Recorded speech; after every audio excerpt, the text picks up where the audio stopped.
Salut à tous, me voici de retour pour le deuxième round du tournoi La Marche de l'Empereur 2 qui s'est déroulé à Rouen il y a quelques semaines. Un super tournoi, un super accueil.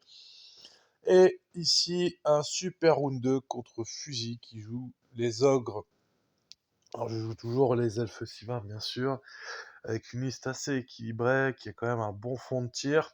Quant à Fusil, il joue une liste ogre tout à fait dans l'air du temps, avec un spam de sorciers, avec des éclairs, avec Nomagarok, et puis 3 de briseurs de siège, et puis des alliés dracons, ça c'est pas très poli, des chevauchards de dracons elfes en alliés pour compenser l'absence de volant chez les ogres. Alors ouais, quand on a ce genre de liste en face de soi, on sent qu'on est face à un client et que la partie va pas être évidente. Et effectivement, c'est une partie qui va être très compliquée pour moi. Le scénario s'est percé. Alors, il va y avoir un butin par adversaire, parce qu'on a fait un sur le D3, et un objectif, un butin central. Je mets mon butin sur l'extrême flanc droit, sur un des régiments d'archers qui est dans le champ. Et lui, de son côté, va mettre son butin à l'extrême opposé, dans un chariot explosif gobelin. Alors on voit qu'il y a un statu quo. En fait, moi, je vais mettre mon dragon pour essayer de ralentir au maximum son avance sur ce flanc-là, en fait, puisque j'ai fait un flanc refusé. Et lui, en opposition, il appose son sort de dragon, sort de Drake, juste en face de mon dragon. Et puis il tient le centre avec ses briseurs de siège. Alors très rapidement, je suis gêné au niveau des tirs, je m'en aperçois à cause des régiments de chariots bombardiers qui est furtif en aura et qui a eu son aura augmentée par le corps sacré. Et du coup, je vais essayer de créer un goulot d'étranglement avec mes mouvements de scout et je vais avancer très très vite avec mes Hunters of the Wild pour le bloquer contre cette espèce de décor avec les colonnes grecques. Je vais donc charger, je vais être chargé, je veux dire. Et voilà, j'ai une heure de briseurs de siège qui charge de front avec les chariots bombardiers et le sergent de flanc. Et de l'autre côté, j'ai un régiment ogre qui charge. On voit que le centre ogre subit quelques tirs, mais voilà, il continue à avancer, même s'il le fait lentement à cause de la présence du dragon qui menace. En fait, par rapport à l'objectif central, dans l'idée, ce que j'aurais aimé, c'est me débarrasser des unités du flanc droit, puisque je suis en surnombre, pour pouvoir recentrer par la suite. Elle va me faire pléthore de blessures sur mon régiment de Hunter of the Wild qui est au centre, mais il sort un double 1. Et du coup, ça, dans l'idée, ça va permettre d'une certaine manière de gagner un petit peu de temps. Et puis voilà, j'espère quand même avec l'avancée de la partie que la présence de l'homme arbre sur le nombre, enfin il a une concentration de petites unités autour de l'homme arbre, j'espère que l'homme arbre va pouvoir lui infliger de nombreux dégâts avec le Cloak of Death. Et du coup, le tour d'après, moi je contrecharge un peu avec tout le monde. Et alors, du coup, une fois que voilà, la fumée des combats disparaît, on s'aperçoit que la cavalerie, appuyée par un Benchamp, a one-shoté les briseurs de siège. Il y avait aussi le seigneur guerrier de Normandie qui chargeait. Et sur le flanc droit, par contre, j'ai réussi un gros jet de dés avec les Hunters of the Wild qui avaient un Benchamp. J'ai réussi à saquer le régiment de guerriers en une phase. Du coup, à ce moment-là, la partie, c'est plutôt pas mal pour moi. Mais ce que je n'ai pas vu venir, c'est le chariot explosif qui était entre les deux unités de briseurs de siège, qui peut charger ma cavalerie.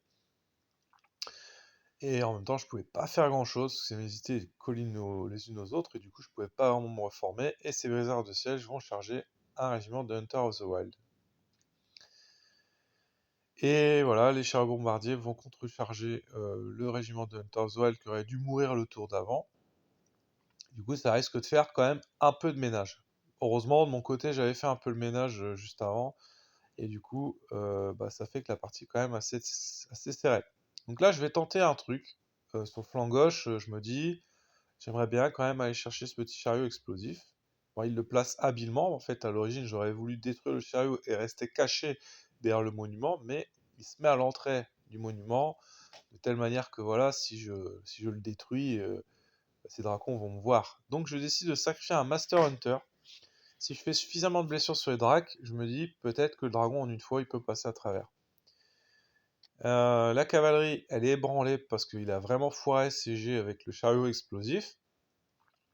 Et alors j'ai le seigneur guerrier qui rôde autour de tous ces sorciers. Alors lui, il a fait un carnage dans la game, c'était vraiment terrible. De son côté, l'ogre avait choisi le seigneur commandeur, qui a eu beaucoup moins d'incidence sur la partie. Le Master Hunter, bah, il a fait qu'une blessure, et là, du coup, bah, je décide d'aller à l'entrain. Je vais aller à l'opposé de ce que j'avais prévu initialement. Je me dis, une blessure, j'arriverai pas à passer les dregs en une phase, et du coup, je préfère me sauver avec le dragon. Alors, je sais pas, avec du recul, j'aurais peut-être dû le tenter. En moyenne, je devais faire 6 ou 7 dégâts. Il avait déjà une blessure. Bon, il m'aurait fallu un 8 pour l'ébranler. Mais bon, j'ai choisi la prudence. Sur le flanc droit, par contre, bah, il n'y a pas de prudence, hein. J'attaque dans tous les sens. Et à la fin des corps à corps, voilà le résultat final. C'est quand même le grand nettoyage. Voilà, on voit cette colline en 3D, ça a été une plaie pendant toute la partie, ça a été compliqué sur un jeu de placement, avoir des mouvements précis. On voit la position de l'homme arbre. Alors, on ne sait pas bien dire où il est. Et du coup, bah, dans le doute, ben voilà, je l'ai laissé me charger Flore le tour d'après. Euh, et je perds l'homme arbre suite à ça. Bon, c'est quand même dommage.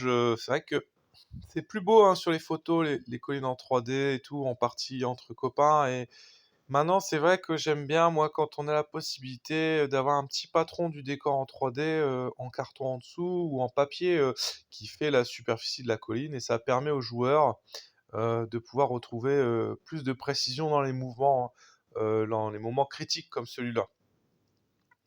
Au niveau de la partie, du coup, mon unité d'archer qui est à côté du sorcier détient toujours le butin. Son chariot explosif sur le flanc opposé détient toujours le butin. Et je décide, moi, de rapatrier le dragon sur le troisième butin.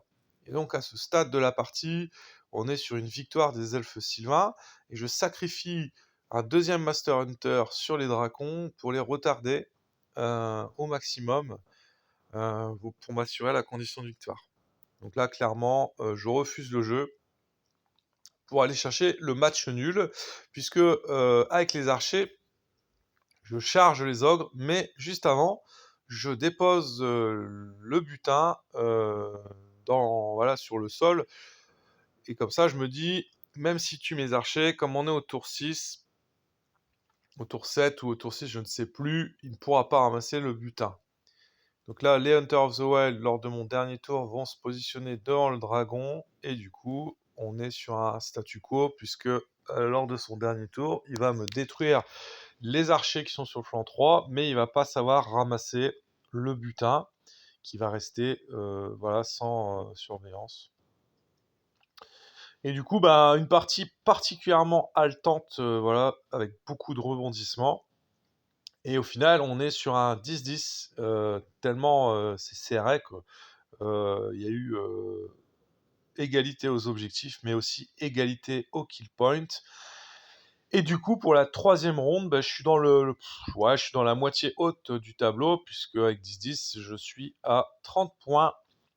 Et je vais affronter un adversaire que j'ai l'habitude d'affronter pour ma troisième ronde. Et voilà, je ne vous en dis pas plus. Je ne vais pas vous spoiler. Je vous dis à très vite et je vous souhaite une très bonne fin de semaine, tout simplement. Allez, salut tout le monde!